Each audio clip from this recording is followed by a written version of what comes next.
चिराग पासवान ने कहा, लोकसभा का अध्यक्ष किसी खास पार्टी का नहीं होता, वह पूरे सदन का होता है।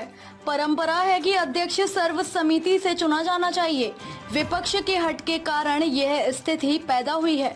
उनके पास पर्याप्त संख्या नहीं है। पहली बात तो खैर स्पीकर किसी पक्ष का या किसी दल के नहीं होते, वो पूरे सदन के होते हैं। सत्ता पक्ष हो विपक्ष हो सबके होते हैं।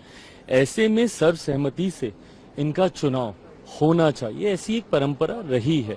आजादी के बाद से अक्सर हम लोगों ने देखा है कि इसी परंपरा का सत्ता पक्ष विपक्ष निर्वहन करते हुए सर्वसहमति से स्पीकर को चुना जाता है। बट बहरहाल विपक्ष की जिद की वजह से एक ऐसी परिस्थिति सामने आई है और विपक्ष पूरी तरीके से जानता है कि ना उनके पास संख्या है, ना उनके पास वो आंकड़े हैं जिससे वो अपने प्रत्याशियों को जिता पाए। बट बहरहाल जहां एक तरफ आदरणीय ओम बिरला जी की जीत सुनिश्चित है, हम लोग इस बात को भी मानते हैं कि उनकी तरफ के भी कई लोग ऐसे हैं जो हम लोग के पक्ष में मतदान करेंगे, जो कि इस सोच के खिलाफ हैं जहां पे इन लोगों ने स्पीकर के पद तक को चुनाव के क्षेत्र में लेके जाने की सोच रखी है। भाई अब कल आपने तस्वीरें ही अपने में बयां करती है, जहां एक तरफ हम लोग गए थे नामांकन के लिए, वहीं दूसरी तरफ विपक्ष गए थे नामांकन के लिए।